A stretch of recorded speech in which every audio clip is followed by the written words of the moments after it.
So when I think about my reasons for starting MILF Ministry podcast, it was really about me being vulnerable, sharing my stories of life after divorce, dating, having sex, being comfortable, being intimate, being comfortable communicating what I needed for sexual pleasure, being comfortable just in my own skin, being comfortable emotionally around someone again.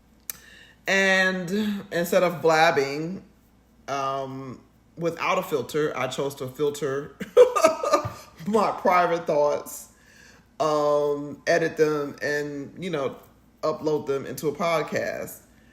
My last episode that I filmed was in 2020, in the very beginning of the pandemic, and I had full intentions to relaunch again in 2021. As you all see, it's now 2024, and I'm just now getting back to it. And it's taken me a while to just be comfortable to share. I've been through so many things, as you can imagine, what you all have been through since 2020 to 2024 as individuals. I'm the type of person where sometimes I'm going through things that I just need to go through them. I don't even really want to talk about them or it's hard to process. I need to go through it and then sit back and reflect. And sometimes I'm going through things and I'm fine being comfortable in the middle of what I'm going through, but there was just a lot of things going on with me and I didn't want to talk about it. And at the same time, the podcast industry was shifting away from audio only to video. And I didn't want to be on camera. Like, I'm very transparent. So if I was having a bad day, you guys would see it, you would feel it, you would hear it. And I wanted to share the best of myself. Even if I'm having a hard time, I wanted to be safe and feel safe enough within my own spirit to be vulnerable. And I just didn't feel that. So anyway, now I'm back. Part of what happened during the transition was I was going through a few personal challenges, and the podcast industry was shifting. 2021 in particular was really the year where it became crystal clear that if you wanted to have a successful podcast, you needed to have a video element. And I just personally didn't feel comfortable being on screen. It was too much going on. I just didn't feel comfortable. And it took me a long time to remember why I started the podcast in the first place. And the whole point of it was to be vulnerable and to be open. And now I want to shift formats. I want to shift gears and make sure that I'm actually having conversations, because what would happen is I'd have my solo podcast episodes and then I'd do live events and people would get to experience a different version of me, a more high energy version of me. And people also felt safe talking, sharing all these things with me. And so people kept saying, oh, I want to be on your podcast. I want to talk. I want to do an episode. And I never really took the time to figure that part of it out, of like what it meant to set up interviews and structure them and film and edit, and how to handle if people don't show up on time or at all. And so going through some of those challenges was also an issue of like, how to set that up, how to relaunch, how to edit, how to store the footage, making sure people were okay with whatever we discussed and recorded. So long story short, I did start to record again in 2023, I want to say. Not really consistently, but I did record some episodes, but I never looked at them. I never edited them. I just kind of sat there. Because I kept thinking about, how do I really want to reintroduce myself? And what do I want to talk about? And, where do I even begin? So much time has passed. So where do I even begin? And when you're someone that has like a type A personality, I started to think about all the things that didn't even really matter. I thought about like, okay, what's my new set going to look like? What kind of camera am I going to use? What kind of lights am I going to set up? And I just got lost in a rabbit hole of setting up the podcast as opposed to tapping in with myself and thinking about what do I want to talk about? What do I think people want to hear? Who do I want to talk to? Who have I been observing that I think could really bring great value? So for example, whether you're a comedian, a songwriter, a businesswoman, stay-at-home mom, what is happening in your life that I think we can have an interesting conversation about, but also fun, vulnerable, whatever we wanted to talk about. And like I said, I spent so much time on podcast equipment that I never really sat down and thought about what I wanted to actually curate and how I wanted to present myself. And I just got lost in the sauce. It was just like, okay, girl, what are you doing? You have all these things in a Google Doc of like what you're going to do, but you haven't thought about the most important thing, which is the content. And so I had to still myself again and say, what is the purpose? What is the purpose? So I want to share the story of one of my walks last week. I saw two beautiful butterflies, orange butterflies flying together. And I jokingly said to myself, oh, these butterflies are on a date. And I thought to myself, we need other people. You know what I mean? Like humans need humans. And at such a crazy time, like we've been, unintentionally isolated since 2020. And so many people, myself included, are struggling to get back to a sense of community.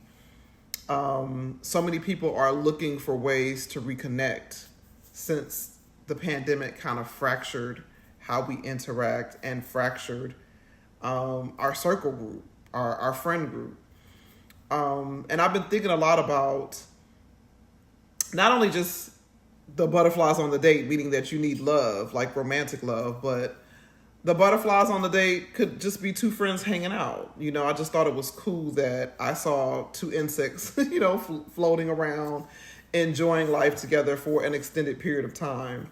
And it just was a reminder of a sense of community overall. And I've been thinking about how I can play my part to do more things, to invite community, invite people together, bring different people from different circles of my life together. I have so many different circles. I have people in my comedy circle. I have people in my African dance circle. I have people in my filmmaking circle. I have people in my music circle. I have people in my legal circle. I have people in my mom circle. I have people in my podcast circle. You get the point. I have so many circles of people that I know, but I just feel like with the pandemic, we didn't all stay connected. So there may be pockets of us that interact or text or say how you doing or meet for brunch once a year or something like that. But things have just not been the same for me personally since the pandemic. So once again, seeing those butterflies on a date was just a reminder of how much we need community. And I'd say this summer was like literally one of the hardest summers that I've had, living in LA. Very, very challenging mentally, spiritually, emotionally, physically. So many things were happening at once. And the only thing that was helping me hold on to my sanity was this comedy show I was working on. And something kind of beautiful and spiritual happened. I started to kind of like realize, oh yes, you are someone that loves art. And working in comedy just reminded me of like, you love music, you love comedy, you love poetry, you love to dance. You love all of these things. You love the process of making a song. You love the process of making a film. And these are all elements that can be brought up, on your podcast. All of these people in all these different industries, you can talk to about their life and how they function as a mother or how they function as people that love MILFs, that love women. And it got me thinking about what was the purpose of MILF Ministry? And the purpose of MILF Ministry was really about me learning to connect with my honey, internally, and engaging with it in such a way that I drew sweetness. I drew more sweetness. I was also giving more sweetness. So giving more sweetness to my friends, giving more sweetness to my child, giving more sweetness to the universe, but also presenting myself in a very sweet and happy and jovial way. And it just was a reminder of like, what are the things that I was doing when I was doing my podcast? Like whether it was taking a bath and soaking in a bath, or actually eating physical honey, or working on a nice playlist that helped me feel relaxed, or hanging out with my friends and just relaxing, like really, really taking the time to relax and talk about life and de-stress, and whether we wanted to have a drink or smoke, whatever we wanted to do to de-stress, these are the things that we were intentionally doing. And I didn't think about how much COVID kind of separated me from that. As I was saying earlier, my original goal for MILF Ministry was to re-engage with my honey, connect with my honey and connect with my joy. And I realized the number one thing that was helping me do that was small steps of self-care. I did a lot more walking. I started taking African dance class. So I was moving my body, but also I was losing weight. And, just like the shape of my body was kind of going back to how I looked and felt comfortable and, felt more beautiful. But also I remember talking to my doctor and they were just like, if you don't move, you will feel sad. Like you need to move your body. You need to get sun. You need to get air. It's good for your mental health. And I think sometimes, especially as mothers, we get so inundated with the day-to-day of like, did we do this? Did we work? Are the bills paid? Is this going on? Especially if you're a single mother and it really is all on you. You just tend to focus on taking care of everything and everyone outside of yourself. I'm blessed to have a very supportive family. So they really helped me navigate living in LA and taking care of my daughter. And I'm blessed to have an extremely supportive friend group that helps me enjoy life and take care of my daughter. I have a really great support system. So as I was taking time to heal and date again and explore life again, I started to do simple things. Like I said, walk more, African dance. I started to take more baths and sugar scrubs and go to the spa and make sure that my nails were done and my hair was done. And once again, go to brunch, just do things that I wanted to do, travel, take my mom on trips, take my daughter on trips. I was just doing these things to enjoy life. And I started to realize the smallest things matter. Something as simple as soaking in a bath and lighting a candle for yourself is very inexpensive. It's a very inexpensive form of self-care. Something as simple as having one thing that you do to treat yourself every week is it could be something that's $25, $30. Going to the spa in LA is $30. Taking a hike with your girlfriend can be free. Like you can call up a friend and take a hike. Sitting down and just spending 2 hours at the beach. Especially this summer, as I was having a really hard time, I had to reconnect and be very intentional about what I did for my spirit.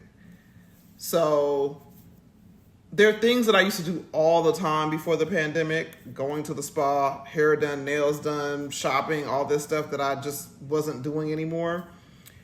For so many reasons. One, where am I going? I work from home. Sometimes it would be financial. Sometimes I just literally couldn't afford to do the things that I was used to doing.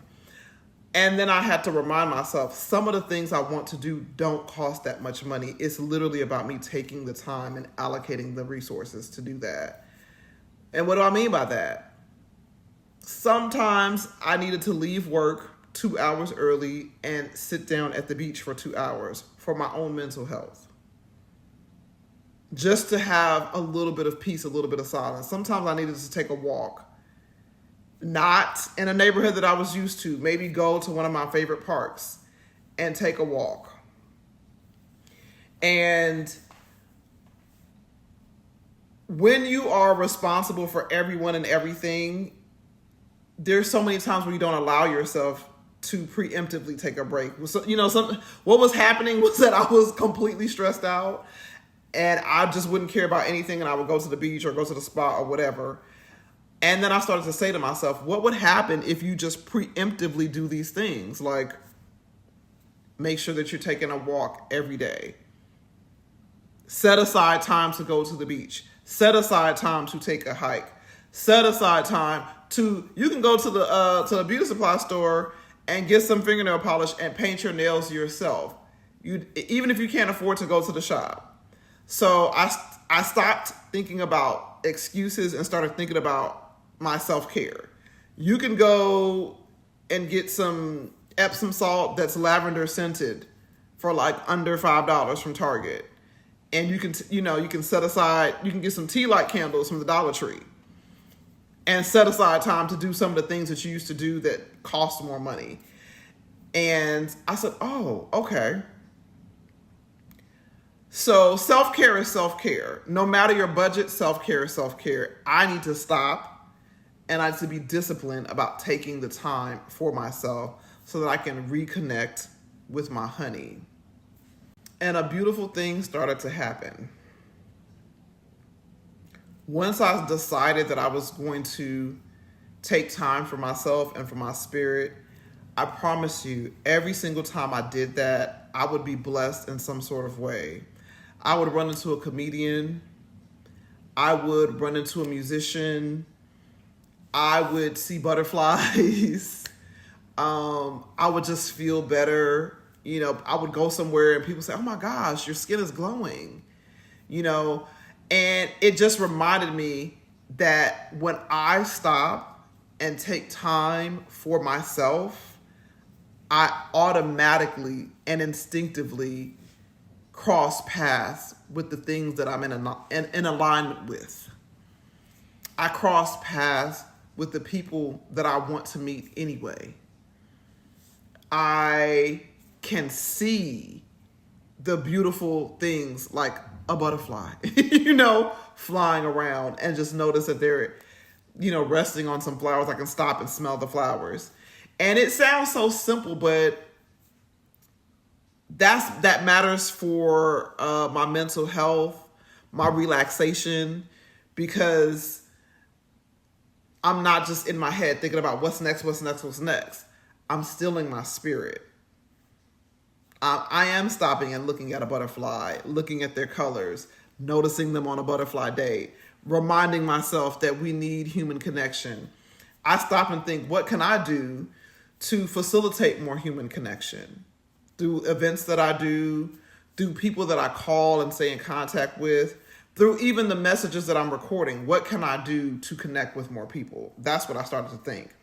And when I started to think like that, I became less focused on relaunching perfectly and more focused on relaunching authentically.